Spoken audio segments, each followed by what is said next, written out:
We all love a good twist. When a story sets our expectations about who the bad guy is and then completely flips them and surprises its audiences, it usually makes for a more complex narrative. If it's well written, that is. Regardless of quality, we want to take a look at some of these moments when the villain we expected to be the head honcho turned out to be an underling instead, with our list of the top 10 supervillains who turned out to be minions. Also, heads up, spoilers abound. You've been warned.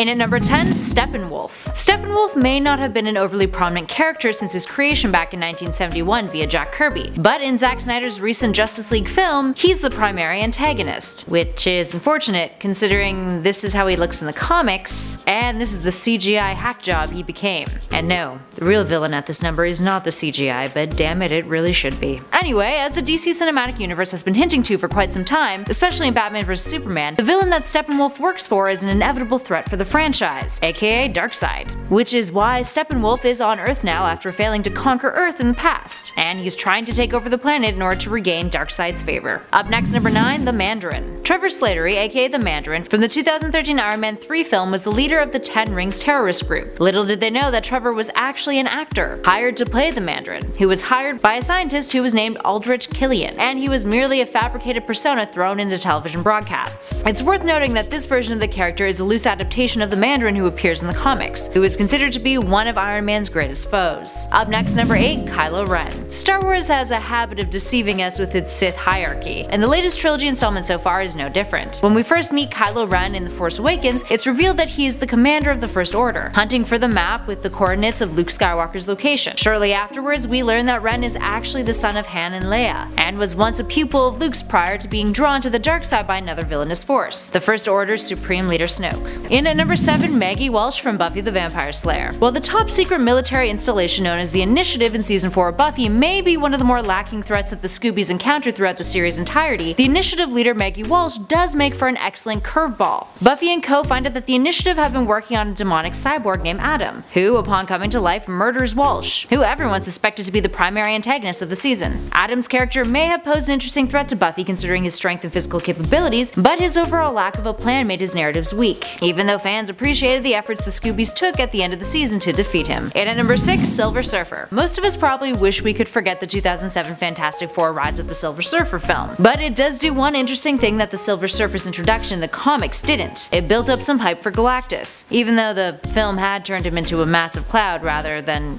you know, Galactus. So for those of you not too familiar with the character, Silver Surfer is the Herald of Galactus, a cosmic entity, the first god character to appear in the Marvel Universe, who is known as the Destroyer of Worlds. He feeds on planets to sustain himself. Silver Surfer scopes out those planets, and in the case of this film, he prepares Earth to be devoured. But Galactus isn't revealed until much later in the film, with the Silver Surfer turning on him by the end. In at number 5, Professor Quirrell from Harry Potter and the Philosopher's Stone. He who must not be named was a lingering threat for Harry from the very first time he entered the wizarding world. But when the Philosopher's Stone book first came out, readers didn't expect that Professor Quirrell, the fidgety nervous defense against the dark arts teacher at Hogwarts from 1991 to 1992, was hunting down the Philosopher's Stone for Voldemort, let alone that the Dark Lord had latched himself onto the back of his head, using his body for sustenance and transportation. And at number 4, Bane from The Dark Knight Rises. Jumping into Christopher Nolan's Batman film franchise for this number here, let's take a look at Bane, portrayed by Tom Hardy in The Dark Knight Rises film. While for most of the film, Bane seems to be the ringleader of the terrorist attacks on Gotham and the attacks on Batman, turns out he was working for someone else. He has a working relationship with John Daggett, the owner of Daggett Industries, who tries to take over Wayne Enterprises, but it soon becomes obvious that Daggett is rather disposable in Bane's eyes, who served his purpose of getting the members of the League of Assassins into Gotham covertly. By the end of the film, it's revealed that the real threat is Talia al Ghul, the new leader of the League of Assassins, who had manipulated Bruce as Miranda Tate during the entirety of the film. In at number 3, Mr. Sinister. Created by Chris Claremont and Mark Silvestri, Mr. Sinister aka Nathaniel Essex was revealed after the fact to have originally been a lackey of Apocalypse's, despite being the one to have Apocalypse woken up in the first place. In exchange for Essex to work for him and create a massive plague, Apocalypse transforms him into an ageless being with telekinetic powers. Essex then takes on the name Sinister, and aligns himself with the Class 5 mutant. In the future though, Sinister would be the one responsible for Cable being born, since Sinister cloned Madeline Pryor out of Jean Grey so that she and Scott could have a child. Yes, it's weird. Which inevitably made a whole lot of trouble for Apocalypse. In at number 2, Talon aka William Cobb. The Talons were introduced during the Night of the Owl story arc during the New 52 in 2012. Bruce meets this Talon, who we find out is a man named William Cobb, while meeting with Lincoln March, a man running for Gotham's mayor, and tracks the Talons back to an old nursery rhyme called the Court of Owls. Turns out it's no nursery rhyme at all. The Court of Owls is real, a secret society and organized crime group heavily linked to Bruce's family. Upon investigating, Bruce is attacked by Cobb, who drops him into a massive underground maze for 8 days that tortures him psychologically. Cobb is essentially a minion of the Court of Owls, and Bruce would discover afterwards that Lincoln March was also a member of the court, with March even claiming that he was Thomas Wayne Jr., Bruce's brother. And finally at number 1, Darth Vader. The most iconic villain on this list, with one hell of an epic story, Anakin Skywalker aka Darth Vader is one of the faces that immediately comes to mind when you hear the name Star Wars, let alone when you think of the sci-fi genre in general. Vader was assumed to be the head honcho from the start of George Lucas's A New Hope back in 1977. In The Empire Strikes Back, matters are complicated, not only when he tells Luke that he is his father, but when it's revealed that there is a more sinister power at work, Emperor Palpatine, Vader's Sith Master, also known as Darth Sidious. Sidious first appears as a hologram expressing his worries about Luke becoming a growing threat, and later appears in the flesh in The Return of the Jedi, with the intention of turning Luke to the dark side and making him his apprentice, replacing Vader. Alright, there we have it friends. What other underlings did you think were main villains? Let us know in those comments below. And as always, if you dug this video, hit that like button, subscribe, and check out our other nerdy playlists on our channel, like the Top 10 Movie playlist. In the meantime, thanks for watching. I've been Kelly Pally and this has been Top 10 Nerd. Catch you all in the next one.